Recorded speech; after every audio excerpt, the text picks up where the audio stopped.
In recent years, we've had this large uptick in what I like to call sympathetic villains. Villains that are complex in the ways in which they choose to do the villainy that they do. We understand the reason behind why they do it. We can sympathize with the reason why we do it. Thanos is a great example of this, especially from Avengers Infinity War and Endgame. Comic book Thanos, not so much. Another adaptation of a character that is extremely sympathetic is Magneto.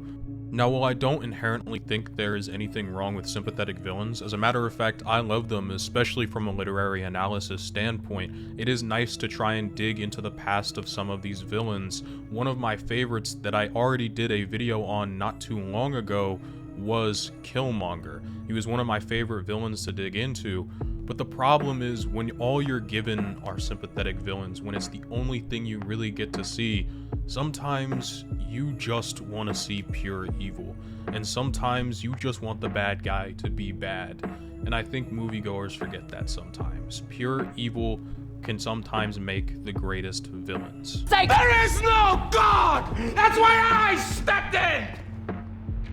And James Gunn really did recognize this when it came to making Guardians of the Galaxy 3. The High Evolutionary is nothing short of pure evil.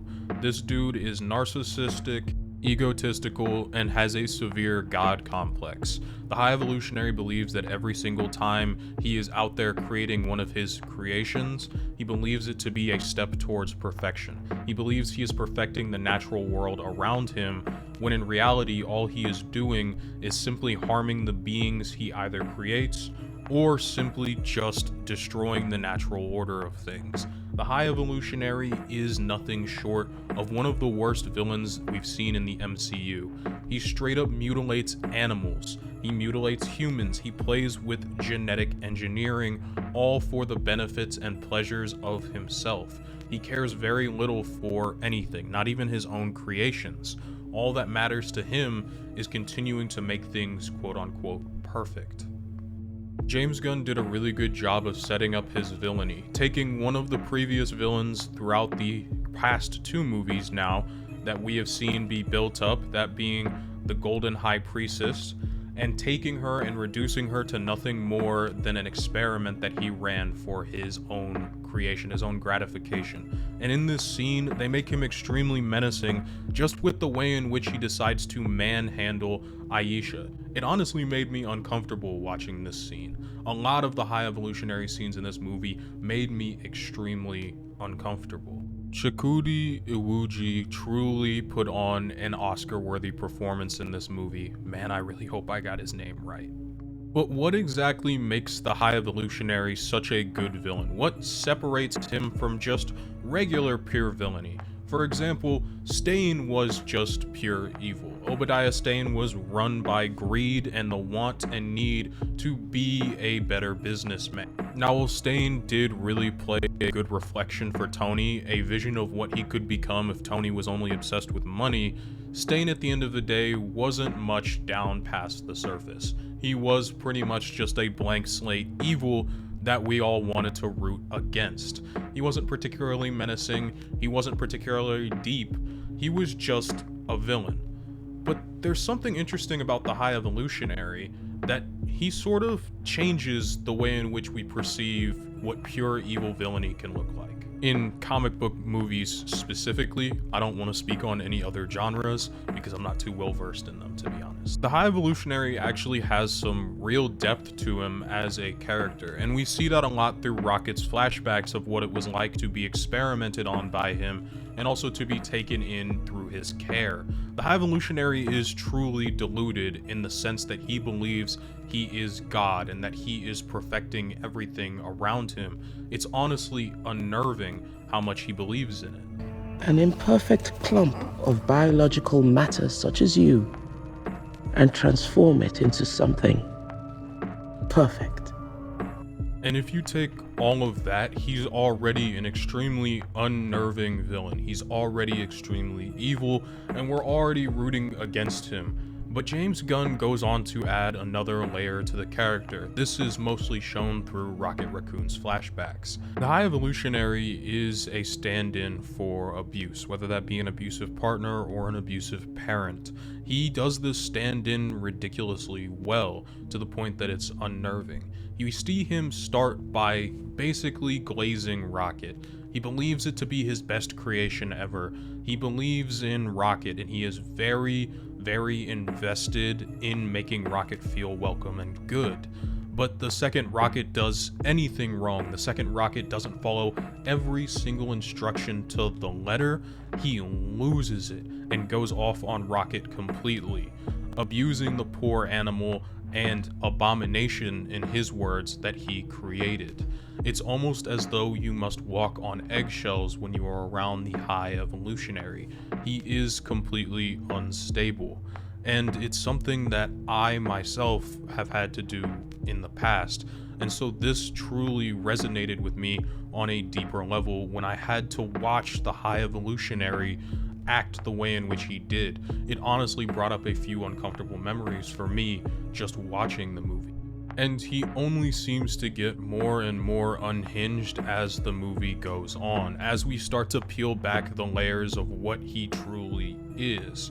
And there is nothing good at the end of the day about the High Evolutionary. While I do feel he is more than just surface level evil, all that's beneath that surface is more and more rot and decay. Whatever he had underneath that made him whatever he is, a person, at the end of the day, is for all intents and purposes gone, because the High Evolutionary is nothing short of evil incarnate. In our world, unfortunately, there is just evil. There are people that will be evil for no apparent reason other than that's just how they get their jollies. And it's truly unfortunate, but it is the reality we live in. And so I think it's really nice when media presents this to us, but also doesn't make it super dumbed down and surface level. One of the most evil things in the movie, I think he does, just off rip, is he created an entire world, counter Earth. Essentially, he saw Earth and wanted to create it in his own image, with animals that have been genetically engineered to be more like humans, to be perfect, a society free of drugs, of disease, of death, and of crime. It's a noble thought to have, but the way in which he goes about trying to accomplish it is horrific. The genetic experimentation, and the fact that he planned that if the world didn't end up perfect like he imagined, and of course it didn't end up perfect at all, that he would simply just leave and blow up the entire Earth. Billions of people on counter Earth died because his world just wasn't perfect enough. It's one of the most evil things I think I've personally seen in the Marvel Cinematic Universe, because it's just so raw. We had actually spent time in this movie seeing the people of Counter Earth. We saw both the good and the bad, and we spent a substantial chunk of time there. It felt like a real place. It felt very close to Earth. And this, to me, was his magnum opus of evil. Now, it could argue for the fact of him not only killing the people closest to him to remain in power when they decide to stand against him.